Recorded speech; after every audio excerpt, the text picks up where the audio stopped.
क्या नाम है चैप्टर का? पोलिनोमियल। अच्छा ये नाम पहले तुम लोगों ने सुना हुआ है? सुना हुआ है पहले तो जरा बताओ किसे कहते हैं पोलिनोमियल?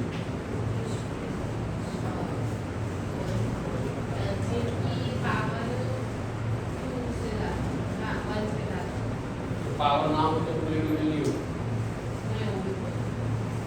तो पोलिनोमियल एक पर्टिकुलर मुझे डेफिनेशन चाहिए कि सर ये जो एक मैंने कुछ भी लिखा है वो पोलिनोमियल है, ऐसा मुझे बताओ। तुम लोगों को पता है कि कोई पोलिनोमियल है कैसा, लेकिन एक्चुअल डेफिनेशन देखो। ये जो एक्चुअल में ये जो वर्ड है ना, इसका मीनिंग होता है मैनी। क्या होता है? और ये नोमियल्स जो है ना उसका मीनिंग होता है नेम। क्या होता है? नेम्स होता है। क्या होता है? नोमियल्स है ना तो नेम्स है। एक्चुअली क्या है ये? नेम्स है। अब देखो एक चीज समझो, यहाँ इस पर्टिकुलर चैप्टर में हम लोग बात करेंगे टर्म्स। इसकी टर्म्स, ठीक है ना। तो ये दो लेटर का बना हुआ, दो वर्ड्स का बना हुआ एक पर्टिकुलर लेटर है ये पोलिनोमियल्स, ठीक है। पोली यानी मैनी होता है टर्म्स, ठीक है ना। टर्म्स मींस के भाई ऐसा कोई भी पर्टिकुलर इक्वेशन या एक्सप्रेशन जिसे हम कहते हैं कि जिसमें क्या हो, बहुत सारी टर्म्स हो, उसे हम क्या कहते हैं भाई? पोलिनोमियल कहते हैं। क्या कहते हैं? पोलिनोमियल, ठीक है। डन। जिसमें क्या हो, बहुत सारी टर्म्स हो। जैसे एक बात समझा, ठीक है भाई। अब पहले एक चीज समझ लो, टर्म किसे कहते हैं किसी पोलिनोमियल, ठीक है। जैसे मैंने एक पर्टिकुलर एक्सप्रेशन ऐसे लिखा भाई ax² + bx + ऐसा एक्सप्रेशन मैंने लिख दिया, ठीक है। तो ये जो हमें दिख रहा है, ये भाई एक पर्टिकुलर समझो कि a b और c कांस्टेंट है और x वेरिएबल है। तो ये पर्टिकुलर नंबर और वेरिएबल का जो कॉम्बिनेशन दिख रहा है, नंबर और वेरिएबल का क्या है? कॉम्बिनेशन। ये है हमारी टर्म। क्या है? ये क्या है हमारी टर्म। अब यहाँ चेक करो, देखो कितनी टर्म्स दिख रही है? 3 टर्म्स दिख रही है, ठीक है। समझ में आया? अब ये टर्म क्या है? तो देखो टर्म कोई नंबर भी हो सकता है, कोई वेरिएबल भी हो सकता है, और दोनों का कॉम्बिनेशन भी हो सकता है, एक नंबर एक टर्म, ठीक है। दोनों का क्या हो सकता है? एक्चुअल में देखो ये जो 2x है ना, वो एक्चुअल में क्या है भाई? 2 × x। क्या है? 2 × x मींस कि 2 और x के बीच में मल्टीप्लिकेशन है, 2 और x के बीच में क्या है? मल्टीप्लिकेशन। मींस कि अगर इन दोनों के बीच में मैं कुछ नहीं लिखूं, कुछ है ही नहीं इन दोनों के बीच में, दैट मींस कि इन दोनों के बीच में मल्टीप्लिकेशन, ठीक है। तो अगर इन दोनों के बीच में मल्टीप्लिकेशन है तो ये पूरी एक ही टर्म कंसीडर होगी, पूरी एक ही टर्म। 2 और x अलग-अलग टर्म नहीं है, दोनों के बीच में अगर मल्टीप्लिकेशन हो तो दोनों अलग-अलग टर्म्स नहीं है, दोनों एक ही टर्म में इंक्लूड होंगे। अच्छा, अब दोनों के बीच में अगर प्लस आ गया तो ये दोनों कैसे होंगे? अलग-अलग टर्म्स होंगे। समझ में आया? अब ये कितनी टर्म्स हो गई जरा बोलो? 2 टर्म्स हो गई। डन? कंप्लीट। तो देखो अब पोलिनोमियल्स जो है उन्हें हम उनकी टर्म के अकॉर्डिंग और पर्टिकुलर डिग्री के अकॉर्डिंग, डिग्री क्या है वो तुम लोगों को क्वेश्चन होगा, डिग्री किसे कहते हैं? किसी भी पोलिनोमियल की डिग्री मुझे कैसे पता है? ठीक है, सही, वेरी गुड। देखो समझो कि एक पोलिनोमियल है, जिस किसी को नाम पता हो तो उसको बता दे। जैसे ये पोलिनोमियल है, यहाँ एक चीज चेक करो, देखो ऐसा समझो कि x मेरा वेरिएबल है, ABCD कांस्टेंट है, इनकी जगह कोई ABCD की जगह कोई भी नंबर हो सकता है, ठीक है। अब हमें कैसे पता चलेगा कि इस पोलिनोमियल की डिग्री क्या है? ठीक है, तो जो मेरा वेरिएबल है उसका जो हाईएस्ट एक्सपोनेंट है, जो वेरिएबल देखो वेरिएबल तो एक x है, उसमें एक्सपोनेंट भी बहुत सारे, यहाँ 2 भी है, यहाँ 1 भी है, कुछ नहीं है तो 1 समझ लो, ठीक है। तो ये जो मेरा वेरिएबल है उसका जो हाईएस्ट एक्सपोनेंट है, अब यहाँ देखो हाईएस्ट एक्सपोनेंट कौन सा है? बस 3 है ना हाईएस्ट एक्सपोनेंट, यही इसकी डिग्री, यही क्या है? डिग्री। डन? समझ में आ गया? बोलो हाँ। कंप्लीट। अब एक और तो पोलिनोमियल को याद रखना, किसी भी पोलिनोमियल को, इसके बहुत पोलिनोमियल्स दो तरीके से हम डिस्क्राइब कर सकते हैं। एक चार्ट बना लो, समझ में आ जाएगा, ठीक है। समझो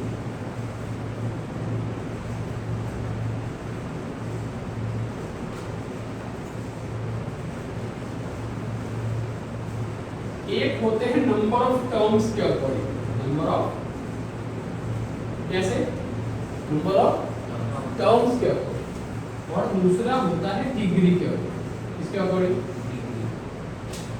डिग्री के अकॉर्डिंग, ठीक है। अब नंबर ऑफ टर्म्स भाई एक भी हो सकती है, दो भी हो सकती है, तीन भी हो सकती है, चार भी हो सकती है, उससे ज्यादा भी हो सकती है, ठीक है।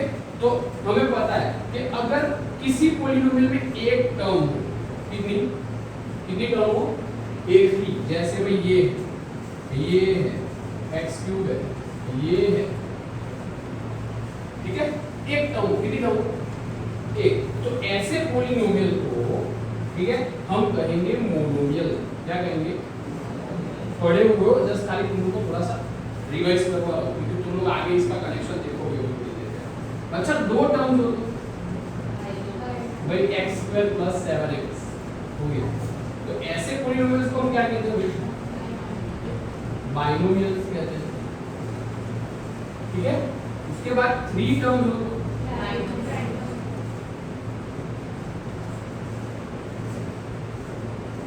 तो ये क्या हो जाएगा भाई? ट्राइनोमियल हो जाएगा। क्या हो जाएगा? अब इसके बाद 4 भी हो सकती है, 5 भी हो सकती है, ठीक है, लेकिन इन सब को कॉमनली क्या कहते हैं? पॉलिनोमियल्स कहते हैं। वन टर्म वाला भी पॉलिनोमियल है, ऐसा पॉलिनोमियल जिसमें एक टर्म, ऐसा पॉलिनोमियल जिसमें क्या हो? एक ही टर्म हो, उसे हम क्या कहते हैं? मोनोमियल। ऐसा पॉलिनोमियल जिसमें दो टर्म हो, बाइनोमियल। ऐसा पॉलिनोमियल जिसमें 3 टर्म हो, वो क्या है? ट्राइनोमियल। समझ में आया? ठीक है, मींस 4 भी हो सकती है, 5 भी, लेकिन सबको कॉमनली क्या कहते हैं? पॉलिनोमियल। डन? समझ में आ गया? अब डिग्री के अकॉर्डिंग देखो, जिसकी डिग्री 1 हो, इसकी डिग्री क्या हो?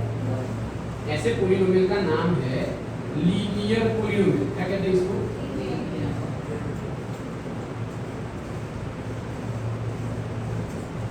ऐसे पॉलिनोमियल का नाम क्या है?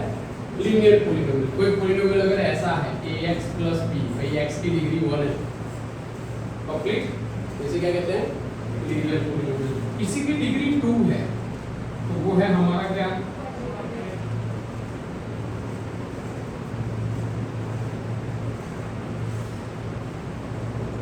Quadratic polynomial. किसी की डिग्री 3 है, इसे हम क्या कहेंगे भाई? Cubic polynomial.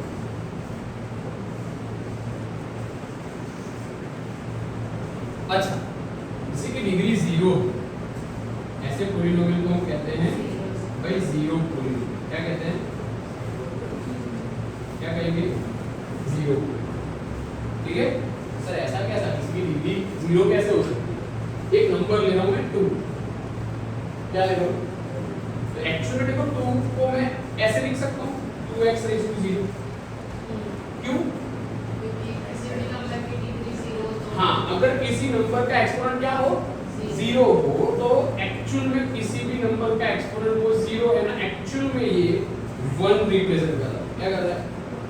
तो दैट मींस कि 2 × x raised to 0 क्या हो जाएगा भाई? 2 × 1 हो जाएगा, और 2 × 1 हो गया, उसका आंसर क्या है? दैट मींस कि अगर ये 2 है, ये 2 है, तो यानी कि ये 0 पॉलिनोमियल कैसा है? ऐसा पॉलिनोमियल कि जिसकी डिग्री क्या है? 0। डन? समझ में आ गया? कंप्लीट? यहाँ तक कोई डाउट है तो पूछो। एक कोई डाउट नहीं है? ये लिख लो, पॉज कर दे।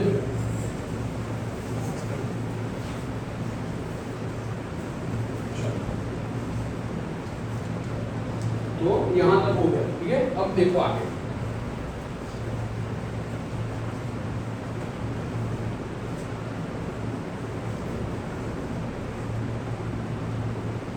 ये हमारे हो गए linear polynomial, quadratic polynomial, cubic polynomial. ठीक है, ये लीनियर पॉलिनोमियल है, उसका एक आगे चैप्टर देखोगे, चैप्टर नंबर 3। ठीक है, giving linear equation with 2 variables, pair of linear equation with two variable. चौथा फोर्थ चैप्टर जो तुम लोग का है वो है क्वाड्रेटिक इक्वेशंस, वो भी तुम लोग आगे देखो, ठीक है। तो वो ज्यादा डिटेल में बाद में पढ़ोगे। अब यहाँ तुम लोग को एक चीज थोड़ी सी मैं याद दिला दूं, यहाँ तुम लोग एक पर्टिकुलर टर्म बहुत ज्यादा बार देखोगे जो है जीरो ऑफ अ पॉलीनोमियल। क्या देखोगे? अच्छा ये पढ़े हुए, ठीक है। समझो कि मेरे पास कोई पॉलीनोमियल है,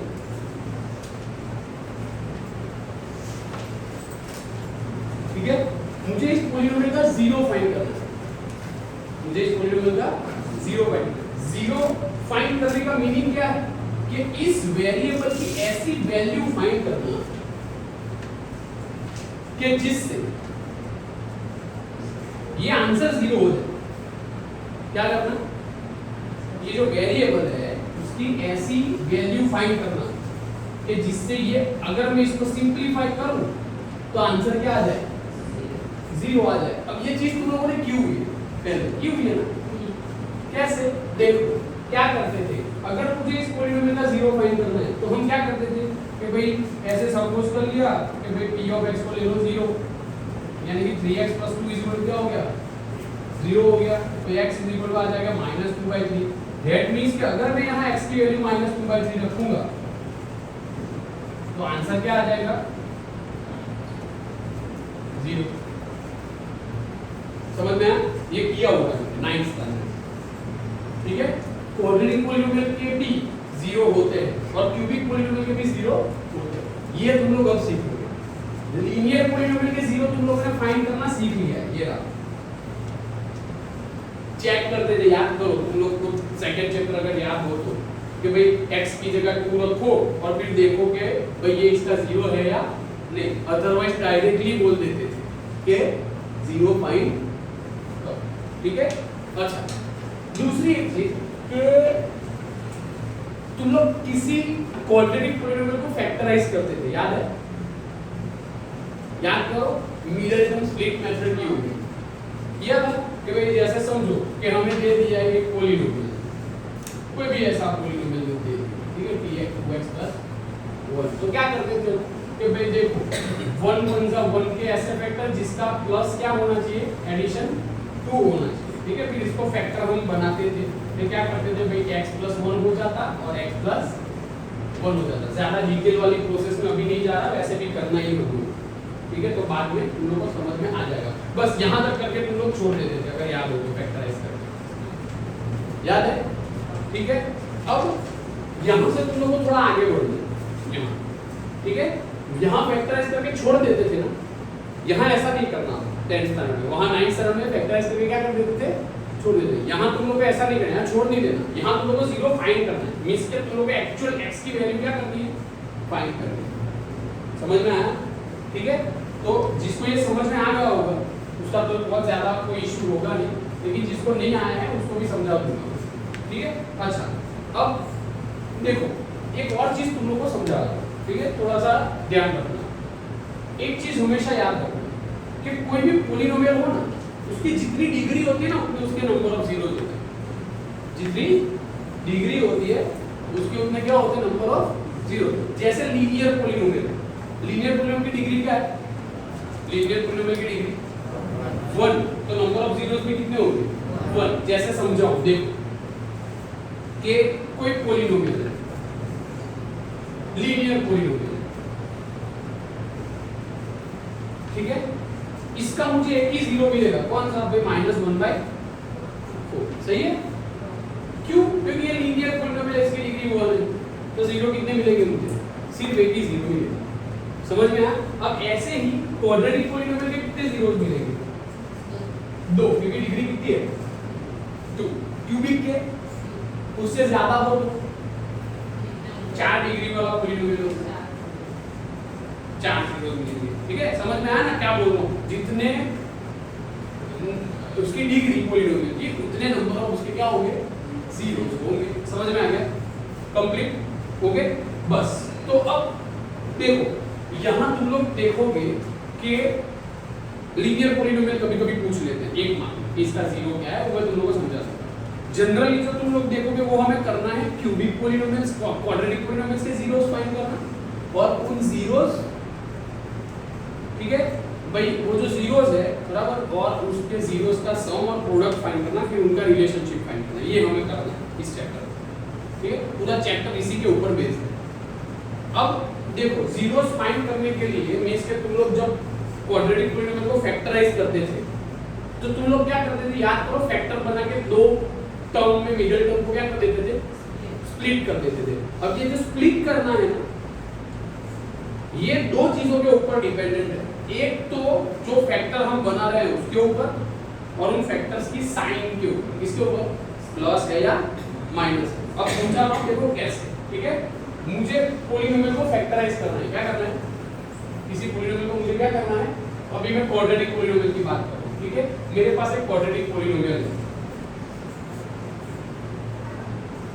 p ऑफ x ले लेते हैं, ठीक है। ऐसे p of y, p of s, p of t वो भी हो सकता है, अभी मैं कॉमन जनरल बात कर रहा हूं, ठीक है। p ऑफ x कोई पॉलिनोमियल है, क्वाड्रेटिक पॉलिनोमियल है, यानी कि उसका स्टैंडर्ड फॉर्म ये होगा ax square plus bx plus c, पता है हमें ना, इस स्टैंडर्ड में लोग पढ़ के आए थे, स्टैंडर्ड फॉर्म क्या होगा, ax square plus bx plus c, सही है, कंप्लीट, समझ में आया। अच्छा देखो यहाँ प्लस की जगह माइनस भी हो सकता है, प्लस की जगह माइनस भी हो सकता है। अच्छा अब ये जो तुम लोग ऑब्जर्व करोगे, तुम लोगों को तीन टर्म्स दिखेंगे, है ना, तीन टर्म्स है या नहीं है, ठीक है। तो देखो ये जो टर्म है उसको हम कहते हैं फर्स्ट टर्म, क्या कहते हैं, ये जो है उसको हम कहते हैं मिडिल टर्म, और ये जो है उसे हम कहते हैं लास्ट टर्म कहते हैं, ठीक है। बस हाँ लास्ट टर्म कहते हैं, ठीक है। अब इन्हीं के ऊपर डिपेंडेंट है कि हम कैसे फैक्टर बनाएंगे और उन फैक्टर्स की साइन क्या होगी, ठीक है। चलो देखो भाई, मिडिल टर्म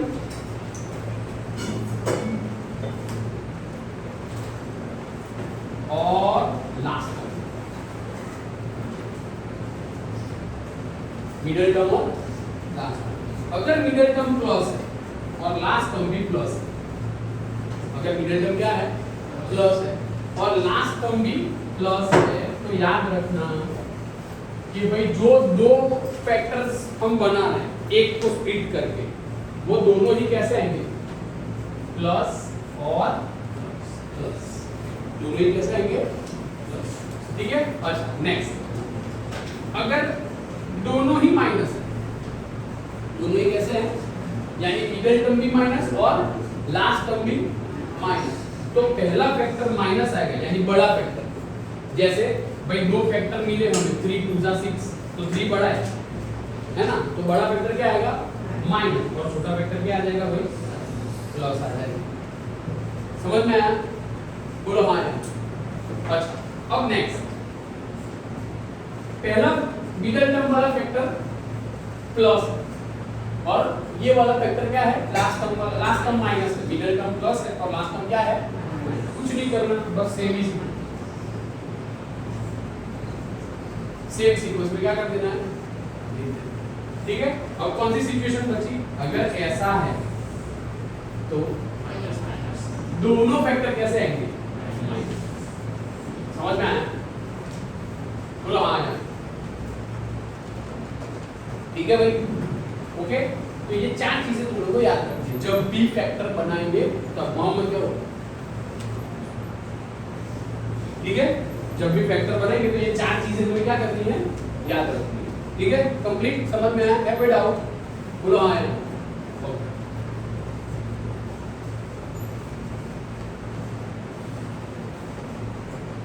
इसी के ऊपर से हमें जीरोस मिल जाएंगे, वो कैसे करना है वो तुम लोगों को पता चल जाएगा, ठीक है। अच्छा अब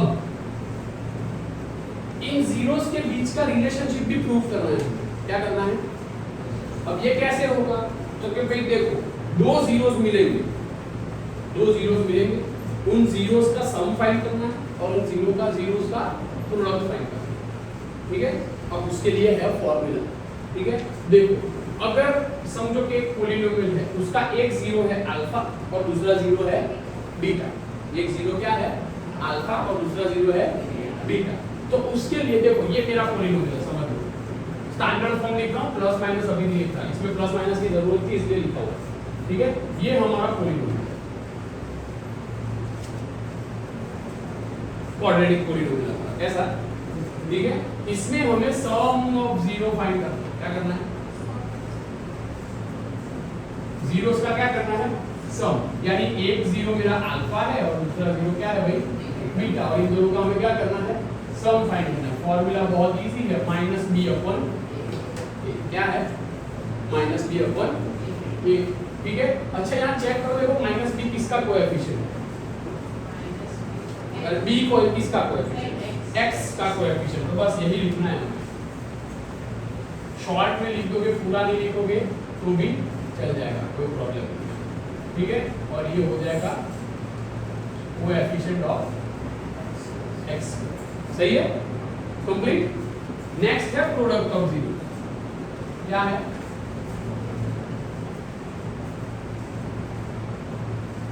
इसे हम कहते हैं अल्फा इंटू बीटा या फिर अल्फा बीटा, इसका फॉर्मूला ये है सी अपॉन सी है हमारी कांस्टेंट,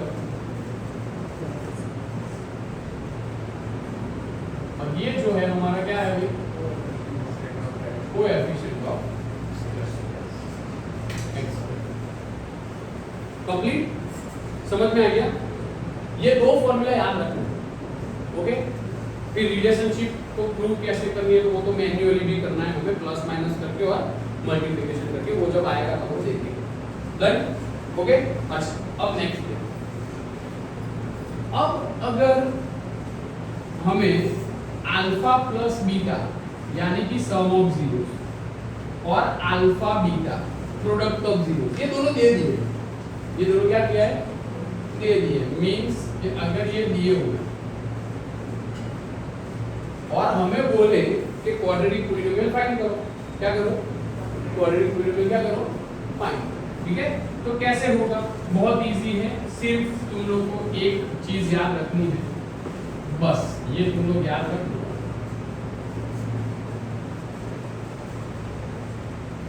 ठीक है भाई, समझ में आया, ये फॉर्मूला अल्फा प्लस बीटा की जगह सम ऑफ जीरो रख दो, माइनस बी अपॉन ए फाइंड किया होगा, सी अपॉन ए की वैल्यू रख दो और सिंपलीफाई कर दो, तुम लोग का आंसर आ जाएगा, ठीक है, डन, बस इस चैप्टर में इतना याद रखना,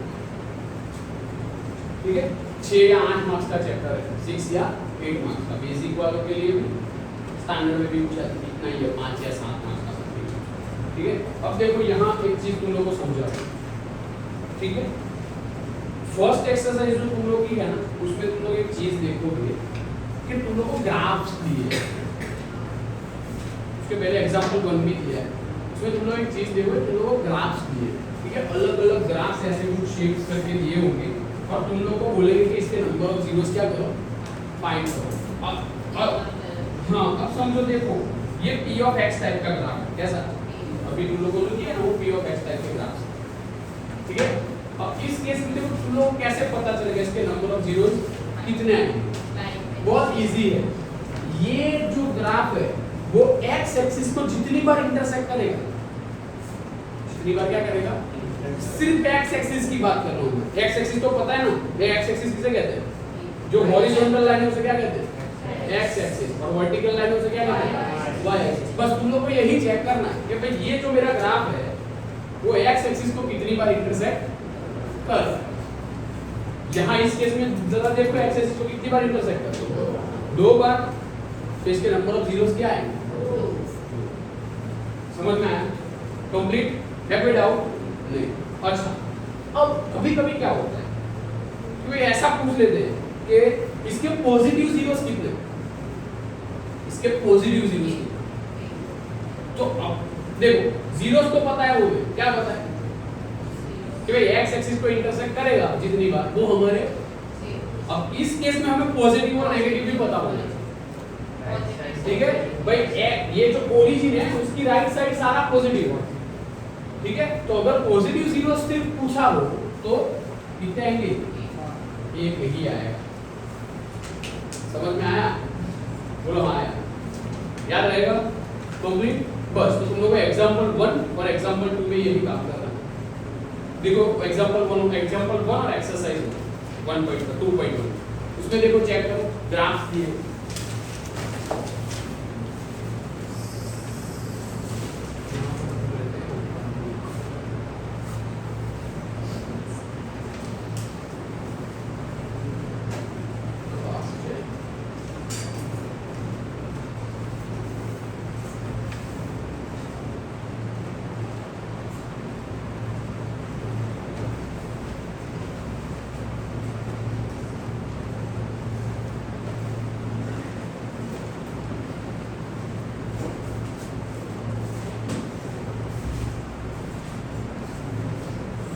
मिला?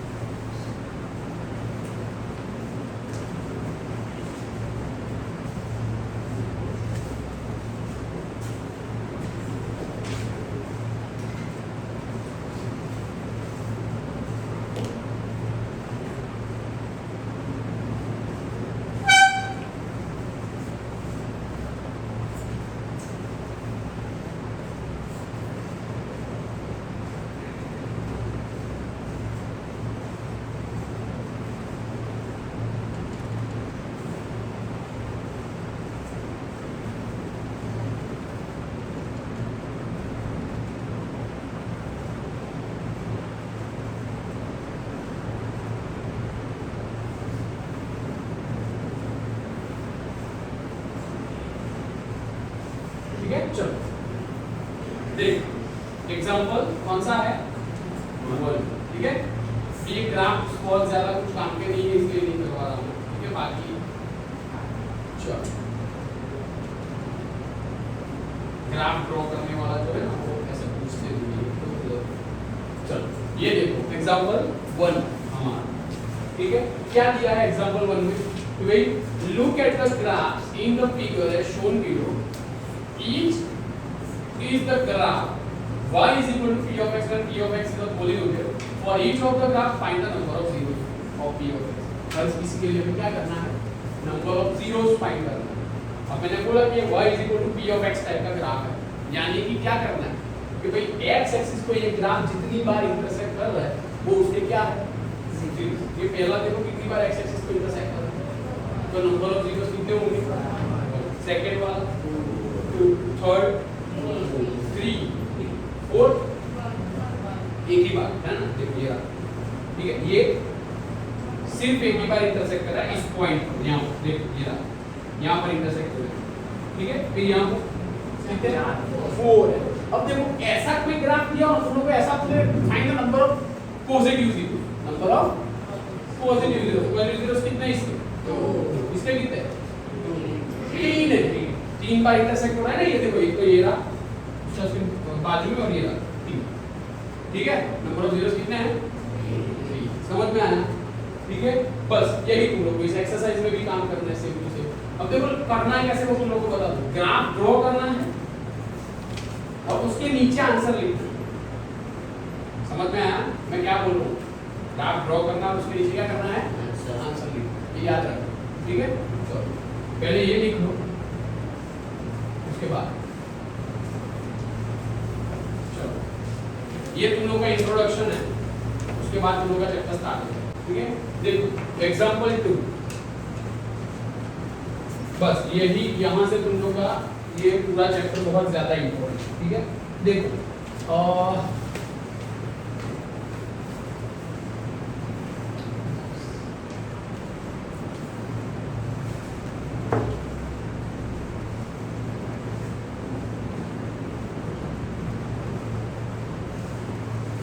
क्या है एग्जांपल रीड कर रहा हूं मैं।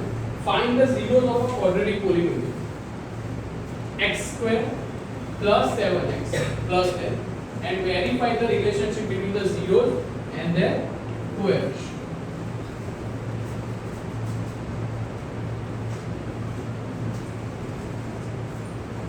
एग्जांपल क्या है एक पॉलीनोमियल दिया है मैं उस पॉलीनोमियल को नाम दे देता हूं p of x p for polynomial और वेरिएबल x है इसलिए p ऑफ x।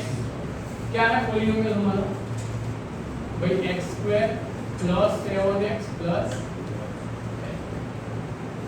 ठीक है डन। अब हमें क्या पूछ रहे हैं, इस पॉलिनोमियल के जीरोस फाइंड करो और जीरोस के बीच का क्या करो, इसके रिलेशनशिप को इसके रिलेशनशिप बिटवीन द जीरोस, इसके जीरोस का रिलेशनशिप, जीरोस के बीच का रिलेशनशिप फाइंड करो और कोएफिशिएंट, जीरोस और कोएफिशिएंट के बीच का क्या करना है हमें, रिलेशनशिप फाइंड करना, ठीक है। अच्छा अब इसको वेरीफाई भी करना है, ये रिलेशनशिप फाइंड भी करना है और इसको क्या करना है, वेरीफाई भी करना है। मींस के फॉर्मूला के भी हमें ये रिलेशनशिप चेक करना है और मैन्युअली भी चेक करना है कि दोनों सेम आ रहे हैं कि नहीं, ठीक है। अच्छा तो जो 9th स्टैंडर्ड में कर रहे थे वही यहाँ भी कर रहे हैं जीरोस फाइंड करने के लिए। सबसे पहला स्टेप क्या कर रहे थे हम 9th स्टैंडर्ड में, याद करो, let p of x is equal to 0, therefore क्या हो जाएगा भाई x square plus 7x plus 10 is equal to 0, ठीक है। अब इसके आगे की प्रोसीजर भी पता है हमें, x स्क्वायर के साथ कौन है, मल्टीप्लिकेशन में कुछ नहीं है तो 1, तो 10 बन क्या हो जाएगा 10 के कैसे फैक्टर्स जिसका एडिशन क्या हो 7, 10 के ऐसे फैक्टर्स जिसका एडिशन क्या हो 7। तो सबसे पहले 10 के फैक्टर्स पता होने चाहिए, कौन से हैं भाई 10 1 10 और 5 2 10, ये है हमारे 10 के फैक्टर्स। अब चेक करो, देखो इनमें से एडिशन किसका हो रहा है, 5 और 2 का एडिशन क्या हो रहा है 7, डन हो गया। अब हमें फैक्टर्स मिल गए, अब हमें साइन फाइंड करना है। अब साइन के लिए हमें ये टर्म्स देखनी पड़ेगी, दोनों टर्म्स कैसी है, तो फैक्टर्स कैसे आएंगे, ठीक है। तो क्या करेंगे, पहले बड़ा फैक्टर लिखो फिर छोटा फैक्टर लिखो। तो क्या करोगे भाई x square plus 7x x square, चलो इसको डिवाइड करते हैं, ठीक है, plus 5x plus 2x plus 10 is equal to 0। अब यहां से इंपॉर्टेंट, ठीक है, देखो क्या करना है, दो के ग्रुप बनाना, क्या करना है, 4 टर्म्स है ना, तो क्या करेंगे दो के ग्रुप बना देंगे। जिसको डायरेक्टली समझ में आया वो कर सकता है, ठीक है, क्योंकि यहां से हमें कुछ कॉमन निकालना है, जो भी निकलता होगा समझ में आया, ठीक है। तो जिसको डायरेक्टली समझ में आ रहा हो वो डायरेक्टली कर दे, जिसको नहीं समझ में आ रहा उसको एक ट्रिक सिखा रहा हूं। देखो क्या करना है, ये x स्क्वायर तो पता है ना हमें कि x मल्टीप्लाई बाय x होता है, ये तो पता है ना, ठीक है। फिर प्लस ये लिख सकते हैं 5 मल्टीप्लाई बाय x, ये 2 हो गए, फिर प्लस ये हो जाएगा 2 मल्टीप्लाई बाय x और ये हो जाएगा 5 मल्टीप्लाई बाय ये। अब देखो चेक करना है हमें कि इन दोनों में से कौन कॉमन निकल रहा है, मींस के इन दोनों में सेम कौन है, एक तो यहाँ पर भी x है और यहाँ पर भी x है, और कुछ है सेम नहीं है, तो क्या करना है, वे x को कॉमन निकाल लो, बचा क्या भाई x बचा प्लस बचा और 5 बच गया, ठीक है, कंप्लीट। अब यहाँ पर प्लस है तो प्लस ही रख दो, अभी तो माइनस होता तो माइनस रखते। अब इन दोनों में कौन कॉमन है चेक करो, देखो ये 2 है और यहाँ पर भी क्या है, और कुछ है नहीं है, बस हो गया।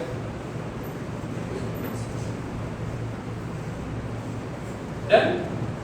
अब इन दोनों में कौन कॉमन है, x प्लस 5, इन x प्लस 5 दोनों में ही कॉमन है ना, तो क्या करेंगे x प्लस 5 और अब बचा क्या, ये दोनों कॉमन निकल गए, x plus 2 is equal to 0। यहां तक तुम लोगों ने 9th स्टैंडर्ड में किया था, p of x is equal to, ये आंसर लेके आते हैं। अब ये इससे थोड़ा आगे, ठीक है, तो अब क्या करेंगे, therefore x plus 5 is equal to 0 या फिर x plus 2 is equal to 0। तो 0 फाइंड करना है ना, तो 0 फाइंड करना है यानी वेरिएबल की वैल्यू फाइंड करना। दो वेरिएबल है तो कितने जीरो आएंगे, 2 जीरो आएंगे, ठीक है। चलो प्लस 5 को उस तरफ ले लो, -5 ये हो जाएगा -5, डन। और उसके बाद प्लस 2 को उस तरफ ले लो तो -2 हो जाएगा, कंप्लीट, समझ में आया, ठीक है। अब ये हो गए हमारे जीरोस। अब हमें क्या करना है, जीरोस और कोएफिशिएंट के बीच की रिलेशनशिप क्या करनी है, वेरीफाई कि सम ऑफ जीरोस और प्रोडक्ट ऑफ जीरोस अगर हम फाइंड करें तो भाई फॉर्मूला रख के जो आंसर आ रहा है वो, और मैन्युअली सम और प्रोडक्ट कर रहे हो तो आंसर सेम आ रहा है कि नहीं। ठीक है, चलो तो अब ना देखो सम ऑफ जीरोस का फॉर्मूला क्या है, वो तो उसको कहते हैं सम ऑफ जीरोस, एक जीरो अल्फा है दूसरा बीटा है। ठीक है, sum of formula minus B upon A, सही है। उसके बाद प्रोडक्ट ऑफ जीरोस क्या है, जिसे हम कहते हैं अल्फा और alpha beta, C upon, that means कि हमें ए बी और सी चाहिए। फॉर्मूला के ऊपर से पता चल रहा है ना हमें कि भाई हमें क्या चाहिए, ए बी और सी। अच्छा, ये हमारा पॉलिनोमियल है, स्टैंडर्ड फॉर्म है ax square plus bx plus cx। तो ये समझो कि इसके ऊपर से, इसके ऊपर अगर मुझे a लिखना हो तो क्या है, x स्क्वायर, नहीं, x स्क्वायर के साथ जो मल्टीप्लिकेशन में है ना वो हमारा a, x के साथ जो मल्टीप्लिकेशन में है वो हमारा b है, और जो कांस्टेंट अकेला है वो हमारा क्या है, c। कंप्लीट, समझ में आया। ठीक है, तो यहाँ x स्क्वायर के साथ मल्टीप्लिकेशन में कौन, 1, कुछ भी नहीं है तो a इज इक्वल टू क्या आ गया, 1। x के साथ जो मल्टीप्लिकेशन में वो 7 और कांस्टेंट है वो 10 हो गया। चलो अब देखो, अब यहाँ भी थोड़ा ध्यान देना, देखो ये माइनस फॉर्मूला का है, अगर नंबर भी माइनस है ना तो माइनस अलग से रखना पड़ेगा, अगर नंबर भी माइनस है तो की बात कर रहा हूँ, समझ में आया ना। अभी तो ये केस ऐसा है नहीं, तो अभी इसको ऐसे ही रहते हैं। तो ये हो गया 7 अपॉन 1, तो ये हो गया माइनस 7। ठीक है, अब ये क्या है, जो minus coefficient of x upon coefficient of, ठीक है, ये तो हर आंसर में कॉमन ही है, हर सब में दोनों पे। ठीक है, अब c क्या है भाई 10, और a क्या है 1, ये है 10, ये किसी का कोएफिशिएंट नहीं है, ये तो क्या है भाई constant term upon coefficient of x square. ये हो गया डन, कंप्लीट। है कोई डाउट, यहां तक किसी को कुछ समझ में ना आया हो तो पूछ। कंप्लीट, सबको समझ में आ गया। अब नेक्स्ट ना, ये सम ऑफ जीरोस और प्रोडक्ट ऑफ जीरोस हो गया, फॉर्मूला रख के किया हमने। हमें वेरीफाई करना है कि अगर मैं इसको मैन्युअली करूं, यानी कि इन दोनों का प्लस करूं, तो आंसर सेम आ रहा है कि नहीं। ठीक है, तो क्या करेंगे भाई, सम ऑफ जीरो, चलो इन दोनों का सम क्या होगा भाई, -5 -2 दैट इज -7। Complete, done. उसके बाद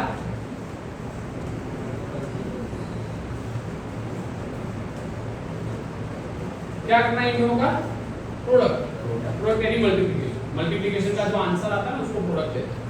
मल्टीप्लिकेशन एक प्रोसीजर है, उसके आंसर को प्रोडक्ट कहते हैं। एडिशन एक प्रोसीजर है, उसका जो आंसर आता है उसको सम कहते हैं। ठीक है, समझ में आया ना। फिर सब्ट्रैक्शन एक प्रोसीजर है, उसका आंसर जो आता है उसको डिफरेंस कहते हैं। ऐसे ही डिवीजन एक प्रोसीजर है, उसका जो आंसर आता है उसे क्वोशंट और रिमाइंडर कहते हैं। समझ में आया, रिमाइंडर बच रही है तो ठीक है। चलो माइनस माइनस और 5 दोनों सेम आ, चेक करो, बस हो गया। यही इसका वेरिफिकेशन। हेंस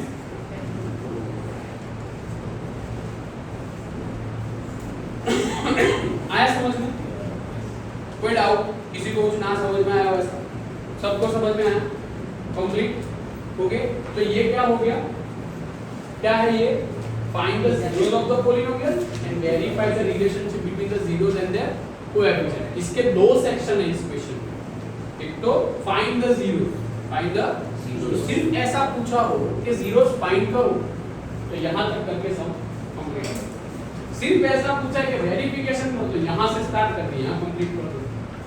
और दोनों पूछा हो तो पूरा सम करना है। तो जब क्वेश्चन पूछे तो ध्यान देना, ठीक है। ऐसा नहीं कि एक ही पूछा और पूरा करके आओ। समझ में आया, पूरा आया, कोई डाउट, कंप्लीट।